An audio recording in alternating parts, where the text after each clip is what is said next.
ነገ በጣም ተነስቼ ጻርቃነ ማርያም ቤት ደስ ይለኝ ነበር። ነገር ግን መኪና መንዳት አልችልም። የሚወስደኝ ሰው ካለ ከናንተ ጋር አብሬ ቤት ደስ ይለኛል። ከናንተ ጋር መሄድ የፈለኩትኝ ደግሞ በዚህ ሳምንት እጄ ተሰብሬ ነበር። ስለዚህ ረጅም መንገድ መንዳት አልችልም። ካልወሰዳችሁኝም ችግር የለም። እዚሁ አመሰግናታለሁ። ለመሄድ ግን አስቤ ልቤ ተነሳስቶ ስለነበር 3 ቀሚስ አዘጋጅቻለሁ። ከ3ቱ አንዱ ትመርጡልኛላችሁ። እንዴት እንደሚያምር አያችሁ?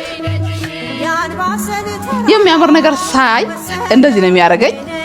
ይሄ አንደኛው ቀሚሴ ነው። ሁለተኛው ደግሞ እንዴት እንደወደድኩት እውነት እንዴት እንደሚያምር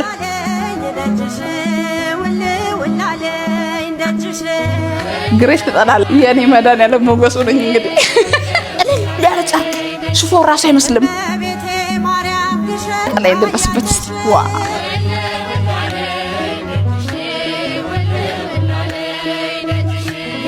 ሁለተኛው ነው ይሄ። ልቤ ሁለተኛው ላይ አርፏል። ሶስተኛው ደግሞ ይሄ ነው። በርገንዲ ነው። ለራስሽማ ታቂበታለሽ አይደል የምትሉኝ? ለራስሽማ ቆንጆ ቆንጆን ለኔ ብቻማ አይደለም ለእናንተም ጭምር ነው። አድራሻዬ ሰሚት ሪዲምቱ ለቡ ነው የምገኘው። ፍሬ ሽፎን ነኝ። የትኛውን ከለር ወደዳችሁት? የወደዳችሁትን ከለር ከታች ስክሪንሾት አድርጋችሁ ኮሜንት ላይ አስቀምጡልኝ። እሱን ነው ለብሼ የሚሄደው ማለት ነው።